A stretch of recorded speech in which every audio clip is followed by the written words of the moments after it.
Eu vou te falar por mim, tá? Como que foi isso na minha vida. Chegou um momento em que eu precisei trair essa cultura alimentar. Porque a minha lealdade familiar me trouxe até a saúde que eu tinha até 2013, quando eu recebi o diagnóstico do lúpus. E aí, ou eu continuava com a minha lealdade familiar no sentido alimentar, tá, gente? Que a gente tá conversando aqui. De estilo de viver, como se vive, né? Uma vida saudável, uma vida desregrada. Então, eu precisei trair isso para que eu pudesse... Olá, mulheres, sejam muito bem-vindas a mais um podcast DN7. Eu sou a Lorena Sena, sou fisioterapeuta e tenho lúpus há 10 anos. E eu sou a doutora Liz Helena, nutricionista, também tenho lúpus, desde 2013. E olha, hoje o tema do nosso podcast de hoje é muito forte, muito polêmico. Sua família não quer que você domine o lúpus. Nossa, forte, né? Super forte. Existe isso? Já vou com essa pergunta pra você. Existe isso? Os nossos familiares não quererem que a gente domine o lúpus? Nossa, assim... Eu acredito que conscientemente não, né? Porque ninguém vai querer assim, nossa, eu quero que você tenha lúpus mesmo.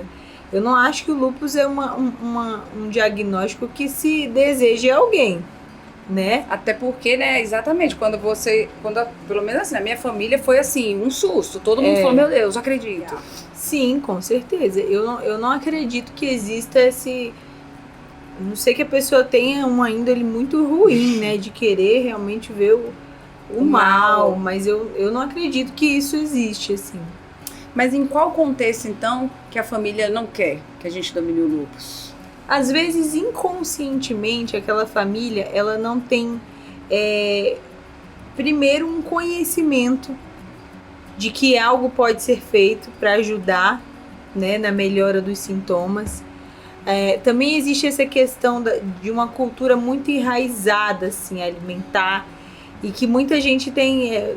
existem muitas pessoas que têm a mente muito fechada para mudanças, né? Então, às vezes, a mulher tá ali tentando se alimentar bem, tentando fazer uma atividade física, tentando cuidar da mente, e a família muitas vezes está falando, não, mas quem faz terapia é doido, é coisa de doido. Não, mas não tem problema não, come só hoje, come só um pouquinho. Ah, mas eu preciso desse radicalismo. Ah, mas eu tô viva até hoje, sempre comi isso. Eu acho, né, que isso é o que a gente mais escuta. Mais escuta, eu dei pra mim quando eu era criança e nunca morreu. Aí você fala, era pra morrer? Pois é. Porque não faz sentido, né? Não faz sentido. Eu dei. Quando eu era criança eu fazia isso e nunca morreu. Você mesmo comeu tudo? Pois é. Mãe. Pois exatamente. Então, assim... Eu acho que muitas vezes essa falta de apoio da família é que inconscientemente reforça essa questão de seja doente, sabe? E também tem aquele outro lado da família que vê, assim, a pessoa que tem o diagnóstico como, meu Deus, ela vai morrer a qualquer momento. Então é melhor ela comer a última refeição dela, né? Exatamente. Dá um McDonald's pra ela, porque ela vai morrer. Misericórdia. Tem esse lado, exatamente. E tem também aquele lado da pessoa ser tratada assim como não pode pisar no chão, sabe? Com aquele cheio de dedos de não me toque. Super então protegida. A pessoa fica ali numa situação que, meu Deus, né? Então tem isso. E, ao mesmo tempo que tem aquela família que fala, não, vai lá, eu te apoio, a gente vai comer junto, todo mundo vai se alimentar bem. Tem aquela família que fala, você quer fazer, faz, mas não conta comigo. Né? Se vira. Que deixa de frescura, você tá de besteira. Eu te criei, né? Nunca precisou disso. Exatamente. Então, assim, existe esse lado aí. Eu acho assim, você que é mãe, eu também sou mãe, a gente quando tem neném, é o momento, quando a gente tem o primeiro filho, é o momento que a gente mais escuta determinadas coisas, né? Tipo, conselhos de como criar o seu filho e o que você vai fazer, porque eu fiz com você, pode dar comida, pode dar chá, faz assim, bota de bruxo, o médico fala, não põe. É aquela confusão de informações. Então, a gente vem da família da gente, daquela origem, né? Por exemplo, a maneira como a gente, na minha família, existem os pratos típicos, entendeu? São os pratos que a família come mais. Então, tipo, era uma afronta falar assim, não vou comer. Eu não posso isso. Entendi. E existe uma que a gente chama de lealdade familiar, né? E eu acho assim, Como vencer essa lealdade familiar? Como, tipo, toda uma cultura da sua casa de alimentação, toda uma cultura de criação dos seus pais, de gerações, a sua avó fazia, a mãe da avó, aquela galera toda, você vai ser aqui, vai ser a diferentona. Como que é isso? Eu vou te falar por mim, tá? Eu vou te falar de mim, como que foi isso na minha vida. Chegou um momento em que eu precisei trair essa cultura alimentar. Por quê? Porque a minha lealdade familiar me trouxe até a saúde que eu tinha até 2013, quando eu recebi o diagnóstico do lúpus. E aí, ou eu continuava com a minha lealdade familiar no sentido alimentar, tá, gente? Que a gente tá conversando aqui. De estilo de viver, como se vive, né? Uma vida saudável, uma vida desregrada. Então, eu precisei trair isso para que eu pudesse começar a construir algo novo na minha vida. Então, a partir de mim, eu consegui ajustar a minha saúde. Hoje eu tenho a oportunidade de ajustar a saúde da minha filha, que vai ter como consequência o ajuste da saúde dos meus netos, que ainda nem nasceram, que nem existem, dos meus bisnetos e de toda uma geração. Porque você concorda comigo que se uma cultura... existe uma lealdade familiar, que é uma cultura familiar que é passada de geração em geração, muitas vezes de forma errada. Se ela se perpetua, a cultura saudável familiar também se perpetua. Com certeza. Então, na medida que você escolhe quebrar essa lealdade familiar, você constrói toda uma geração que vai vir após você diferente, com outro nível de saúde, com outro tipo de genética, com outra coisa, entendeu?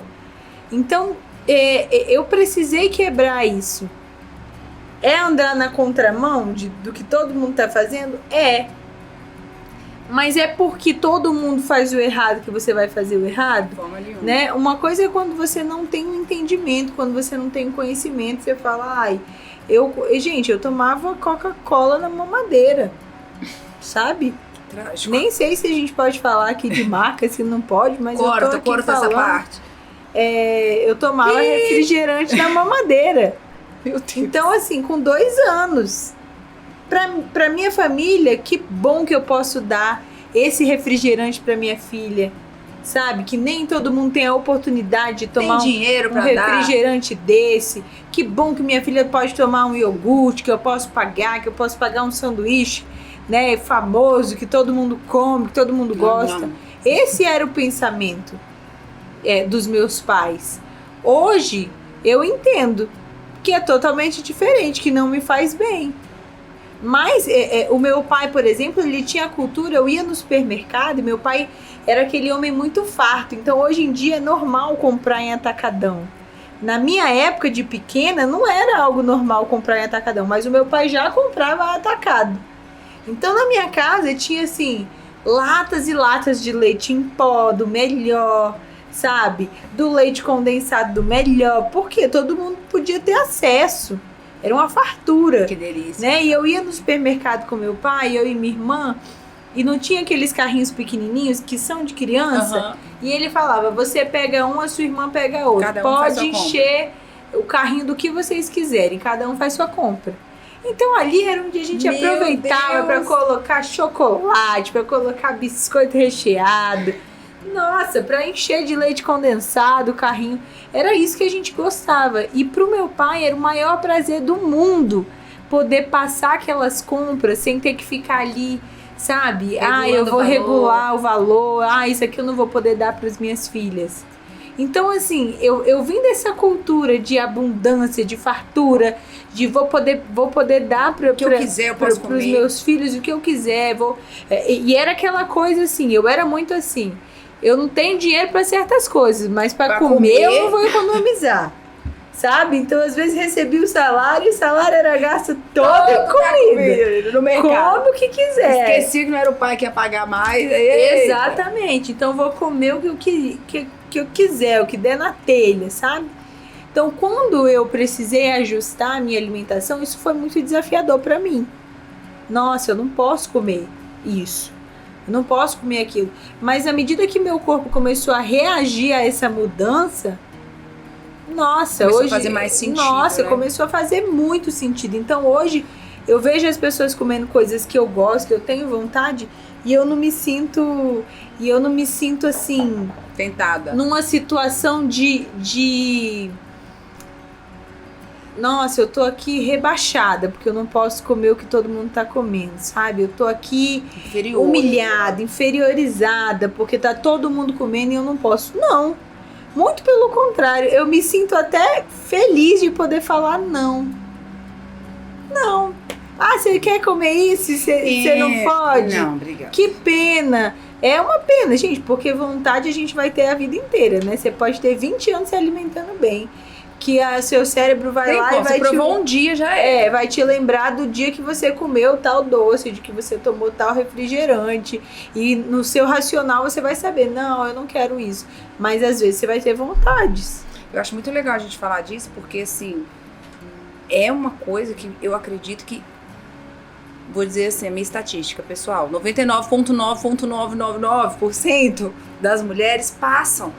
Porque quando você decide ter uma mudança do seu estilo de vida, que é tão radical, quando você vem de uma cultura, por exemplo, como a sua, por exemplo, como a minha, que é uma ofensa, né? Você não aceitar, é uma coisa assim, nossa, que absurdo, você não come, fresca, não come nada, você não pode comer, desde quando isso tem a ver...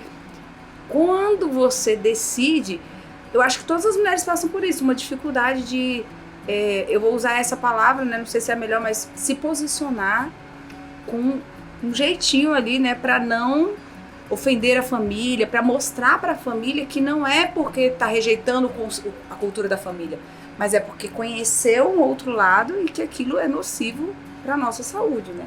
Eu já ouvi uma coisa assim, uma coisa é ser modinho, outra coisa é saúde, né? Tem gente que se justifica assim.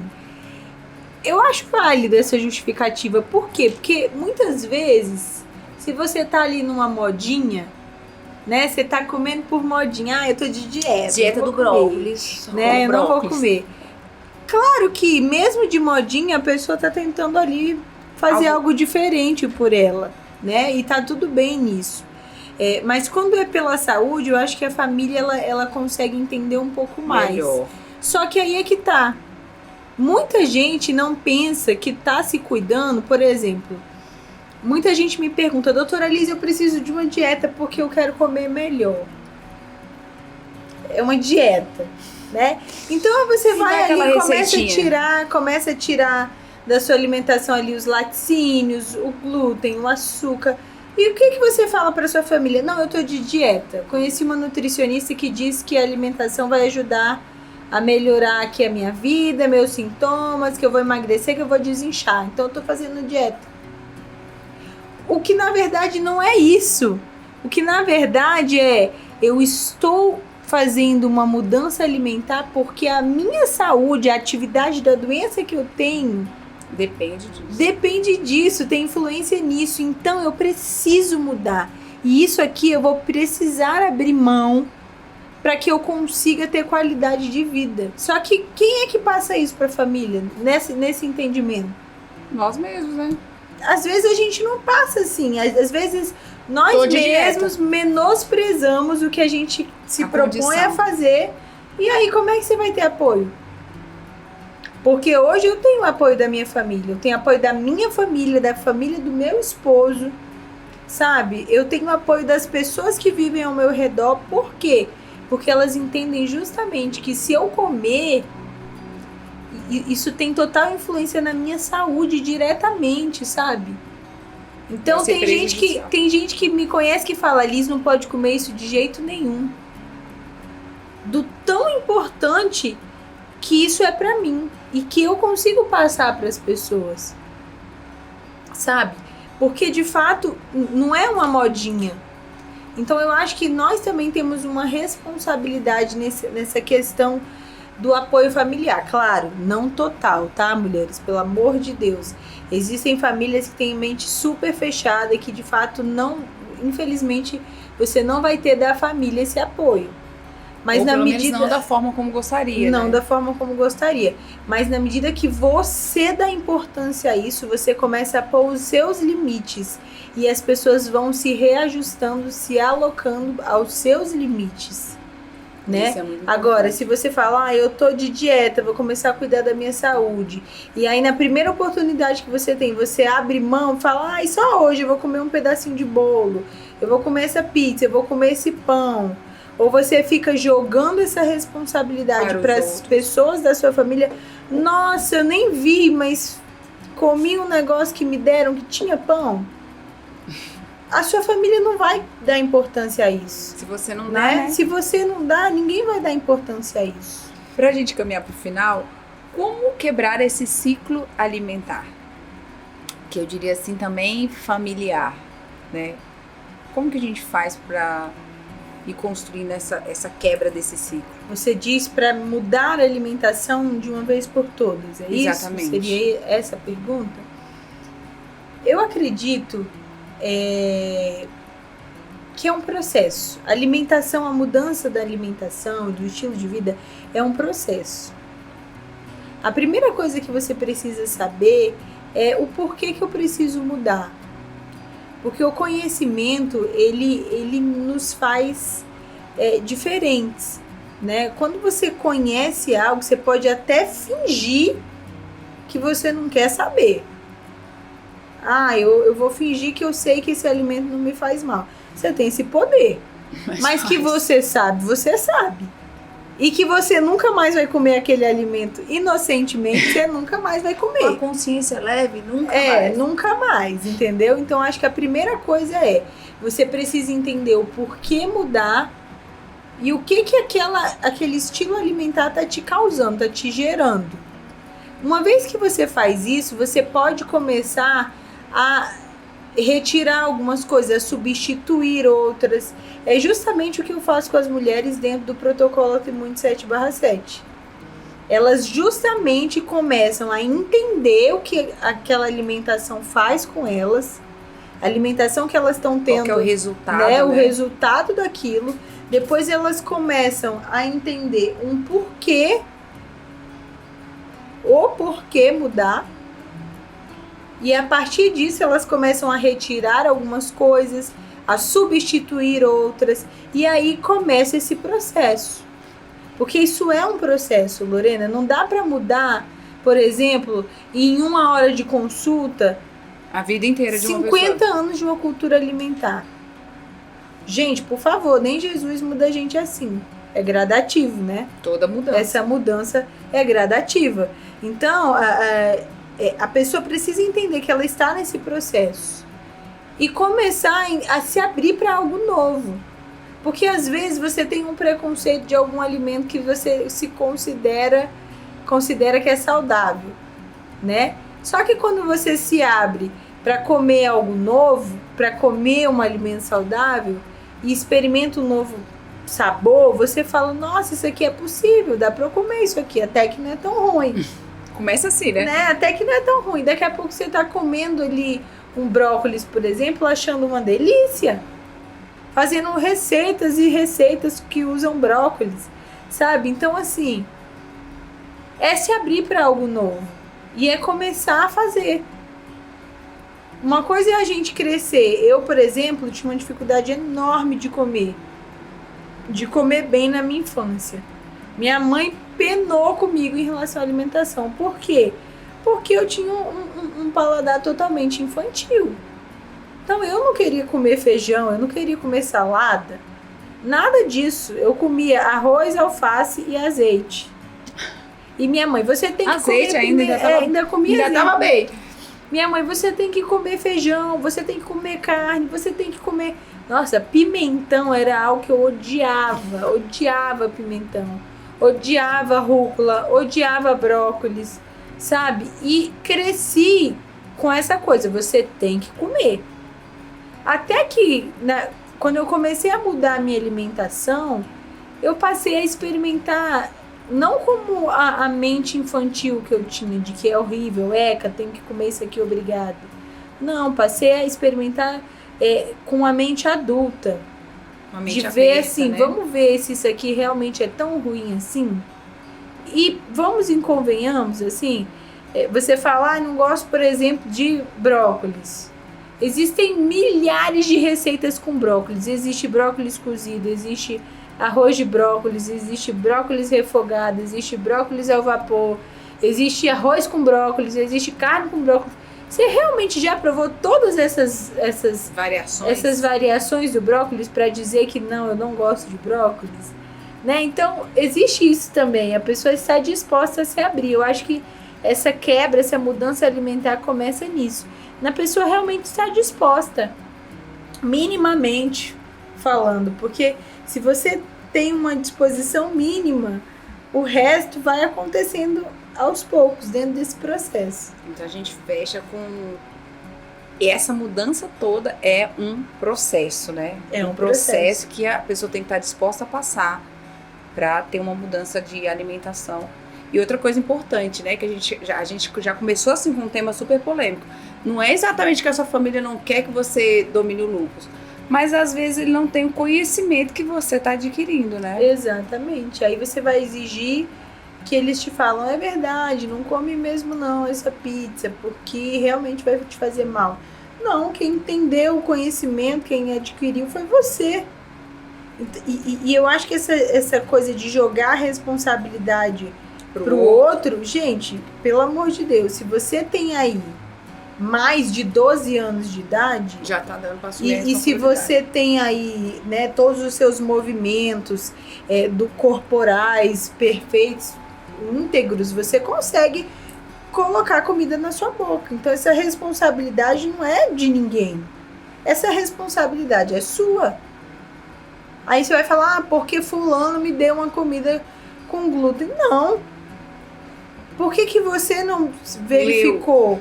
Por que você não observou se aquilo ali você podia ou não? A responsabilidade é nossa. Quando eu faço o meu prato, eu que escolho o que vai ter no meu prato.